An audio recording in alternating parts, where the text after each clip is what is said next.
శ్రీ గురుభ్యో నమః. ప్రాక్పశ్చిమములు అనే గ్రంథములోని అంశాలను చెప్పుకుంటూ ఉన్నాము. అందులో భాగంగా ఫ్రాన్సు దేశ యాత్ర అనే అధ్యాయంలోనికి మనము ప్రవేశిస్తూ ఉన్నాము. మాస్టారు చెబుతూ ఉన్నారు 24/5/1972 ఆ తేదీలోకి మనము వెళుతూ ఉన్నామండి. ఉదయము 6 గంటలకు సరికి స్నానాధికము ముగించుకొని అల్పాహారమును అధికముగా దట్టించి సుదీర్ఘ ప్రయాణమునకు సిద్ధపడితిమి. 6:30 గంటలు అగుసరికి ఎలిజబెత్ కారులో బయలుదేరితిమి. మొబ్బు మసకలో మంచు పొరలలో ప్రభాతము మందకొడిగా ఉండెను. చిన్న వర్షపు తుంపరులు పడుచున్నవి. ఆ ప్రాంతమున అంతకన్నా పెద్ద వర్షము ఏ ఋతువునను పడదు. దినముల తరబడి నాన్పు వర్షము ఉండును. భూమధ్యరేఖకు సమీప సీమలలో మాత్రమే వేరుగా వర్షాకాలము కుంభవృష్టియు ఉండును అని అంటూ ఇక్కడ ఆ ప్రకృతి వర్ణన చేస్తూ ఉన్నారండి.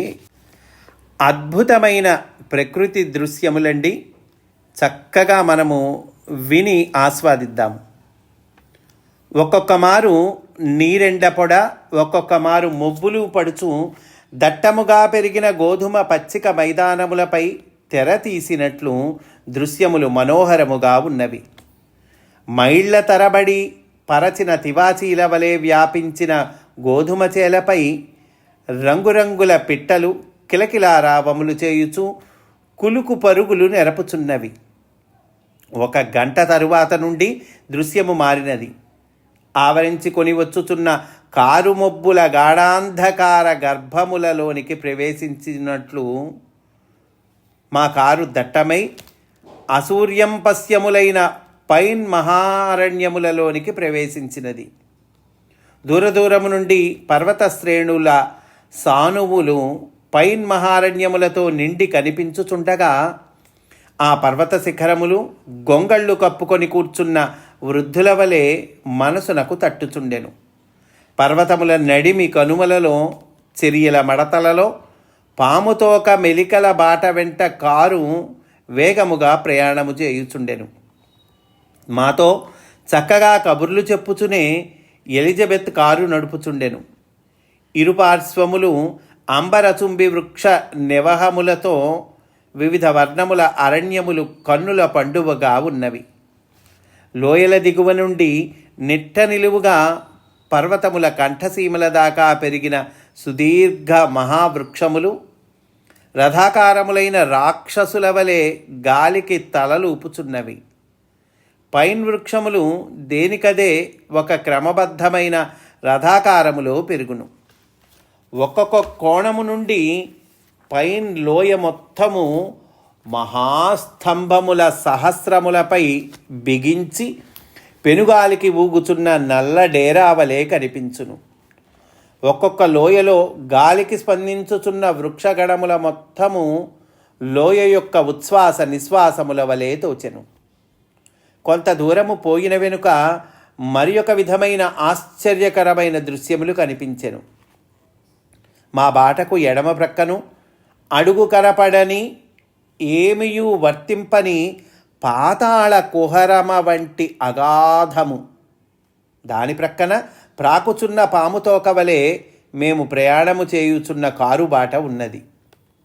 బాటకు కుడి ప్రక్కను సందులేనట్లుగా నెట్టుకొని వచ్చి దిక్కులు నిండి ఉన్న మహోన్నత పర్వతములు, మలుపు తిరిగినప్పుడెల్లా ఒక మహాపర్వతము ఆకాశము నుండి మీది కుంకినట్లు కనిపించుచున్నది. మనకు అంతు పట్టని లోతునకును ఎత్తునకును నడుమగల మన అస్తిత్వము ఎంతవరకు మన అధీనమో అనుక్షణము తెలియచున్నది.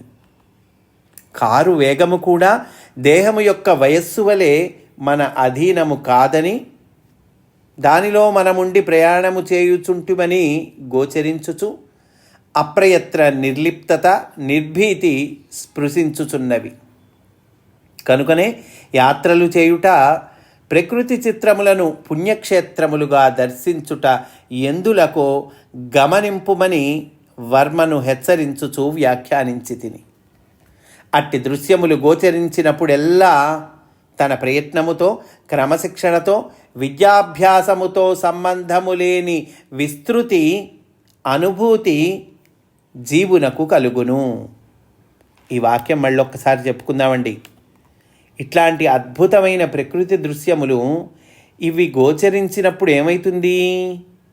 తన ప్రయత్నముతో, క్రమశిక్షణతో, విద్యాభ్యాసముతో మన ప్రయత్నంతో మనం క్రమశిక్షణ సాధిస్తాం, విద్య సాధిస్తాం, మంచిదే. అయితే ఇలాంటి అద్భుత దృశ్యాలు గోచరించినప్పుడు తన ప్రయత్నముతో, క్రమశిక్షణతో, విద్యాభ్యాసముతో సంబంధము లేనటువంటి ఆ విస్తృతి ఉందే, ఆ అనుభూతి ఉందే, అది జీవుడికి కలుగుతుందటండి. ఇంకా మాస్టర్ చెప్తూ ఉన్నారు, ఈ మహాపర్వతారణ్య సీమలలో, లోయలలో అచ్చటచ్చట నరసంచార ప్రదేశములు, జనపదములు, కుటీరములు, నెగళ్ళు సందు చేసుకొన్నవి. దున్ని గోధుమలు చల్లిన పంటచేల మైదానములు, అంతలో మరలా లోయలు పరివర్తన చెందుచున్నవి.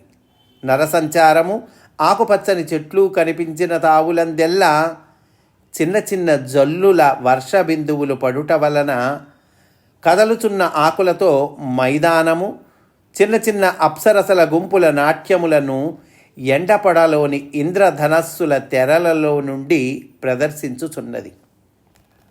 అందందు బంగారు రంగు పూలగుత్తులతో ఒత్తుగా పెరిగిన జనుపచేల నడుమ ఆవులు మునిగిపోయి మేయుచున్నవి.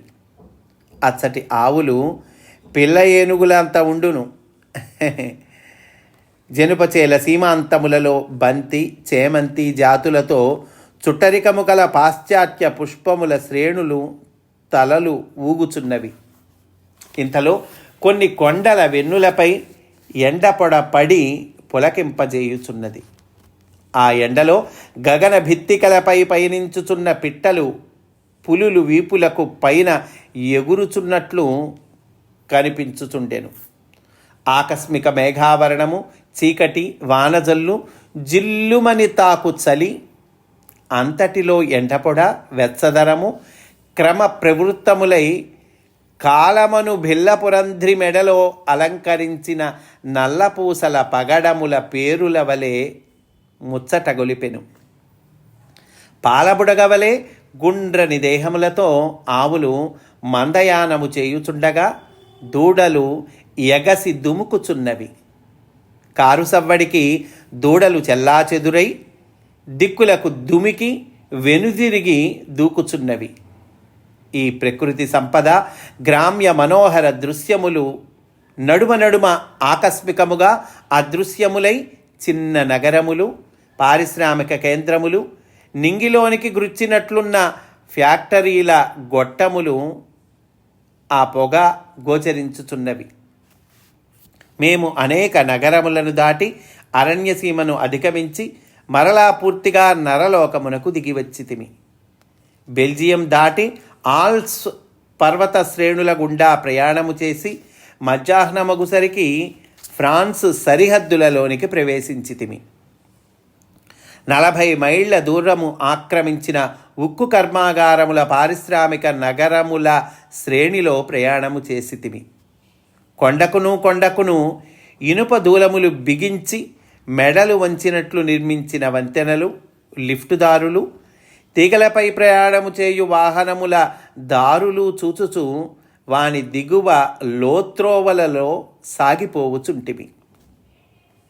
మధ్యాహ్నము 12:30 గంటలకు ఒక ఫ్రెంచి గ్రామ సమీపమున ఓక్ పైన్ వృక్ష నికుంజముల నడుమ ఉన్న ఒక బంగళా సమీపమున మా కారు ఆగినది. కారులోనే భోజనము క్లుప్తముగా ముగించితిమి. వెనరాచిన రొట్టె ముక్కలు, ఆపిల్ పండ్లు, అరటి పండ్లు, బిస్కట్లు, బాదము పప్పులు, వేడి కాఫీతో మా భోజనము పూర్తి అయినది. 1 గంటకు మరలా బయలుదేరి ప్రయాణము సాగించితిమి. మా బాట ప్రక్కనే ఒక విశాలమైన కొండ ఏరు అతివేగముగా శబ్దము చేయుచు ప్రవహించుచున్నది. అనేక ఘట్టములతో, వృద్ధిక్షయముల పరిణామములతో, వెలుగు నీడలతో పక్షులు, కోతులు, కొండమృచ్చులు మున్నగు జీవరాశులతో ఆ కొండ ఏరు 6 గంటల కాలము మాకు పార్శ్వచారిణి అయి వర్తించినది. అటుపైన ముదురు చీకటి ముద్దలు క్రొక్కబడిన పర్వత గుహలలో అటు నుండి మా కారు ప్రయాణం చేసినది. ఇంత తడవును నేను కారు ముందు సీటులో ఎలిజబెత్ ప్రక్కన చేరి ఆ సీమల బాటల దేశపటమును తెరచి చేతబుచ్చుకొని ఊళ్ల పేర్లు చూచుకొనుచు ఆమె కోరికపై కుడి ఎడమలను చెప్పుచుంటిని. బాటసారులకు సూచనకై ఏర్పరచిన బోర్డులు సుస్పష్టముగా ఉన్నవి. ఈ విషయమును గూర్చి నేను ఆమెకిట్లు భారతదేశపు వింత ఒకటిని తెలిపితిని. మా దేశమున సైను బోర్డులు అర్ధమగునట్లు ఉండవు. అందు భావుకత్వము, అందు భావకవిత్వము, అధివాస్తవిక కవిత్వము వెలగబెట్టుదురు. క్రొత్తవారికి దారి తెలియుట కష్టము. వేగముగా పోవుట ప్రమాదమని సూచింపవలసిన బోర్డులు కూడా భావకవిత్వములో ప్రయోజనము మాలి ఉండును. ఆమె అది విని ఆశ్చర్యపడెను. బోర్డులపై కవిత్వమెందులకని ప్రశ్నించెను. నేరుగా వ్రాసినచో మా నవీనులు చదువరని, మా రచయితులకు బాగుగా తెలియనని సమాధానము ఇచ్చితిని. మేము నెపోలియన్ యుద్ధము చేసిన సీమలలో ప్రయాణము చేసితిమి. వాటర్లూ అను పట్టణమున నెపోలియన్ చేసిన పొరపాట్లు, అతని పతన కారణములు వివరించితిని. చార్లెస్ డికెన్స్ అను ఫ్రెంచి రచయిత రచించిన ఆంగ్ల గ్రంథముల చారిత్రికాంశములను వివరించితిని. అవి ఏవియు ఆమె ఎరుగదట. ఆమె ఆ గ్రంథములనే చదువలేదట. ఎక్కువ మంది వానిని చదువరట. అన్ని దేశములందునూ లక్షణము ఒక్కటే. భారతీయులు భారతీయ గ్రంథములను, క్షేత్ర చరిత్రలను నిర్లక్ష్యము చేయుదురు. అట్లే మీరును చేయుచున్నారని చెప్పితిని. జోన్ ఆఫ్ ఆర్క్ జీవిత చరిత్ర వృత్తాంతములు, ఆమె చేసిన మహాత్యాగము, ఆంగ్లేయుల ద్రోహము, ఫ్రెంచివారు ఆమె ఎడల చేసిన మిత్రద్రోహము మున్నగు అంశములను కూడా వివరించి తిని. ఇంతలో నీలగిరి సీమలలో ఆమె ఆల్బర్ట్ సెసీతో నివసించిన దినములు జ్ఞప్తికి వచ్చినవి.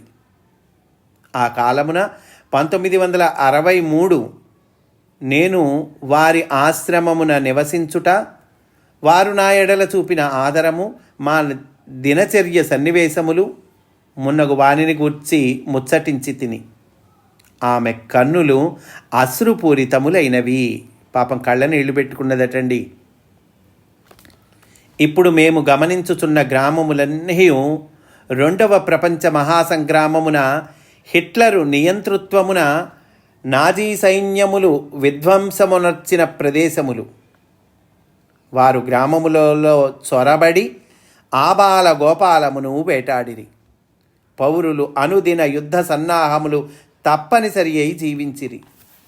గ్రామములకు గ్రామములే నేలమట్టము చేయబడినవి. ప్రజలు వధింపబడిరి. గోవులను చీల్చి ఆ పచ్చి మాంసమును క్రోధముతో జర్మన్ సేనానులు నమిలి మిరింగిరట. అట్టి వృత్తాంతములను, వింతలను, భూత భవిష్యత్ వర్తమానములను మాట్లాడుకొనుచు మేము చేసిన ప్రయాణము రాత్రి 8:45 వరకు సాగినది. 14 గంటల ప్రయాణమున 650 కిలోమీటర్లు అధిగమించితిమి. ఉత్తర ఫ్రాన్స్లో సాధూల్ గ్రామమున కారు ఆపితిమి. ఎలిజబెత్ నిరంతర సారథ్యమున పూర్తిగా అలసిపోయినది. ఆమెకు బుర్ర తిరిగి కనులు మూతపడుచుండెను.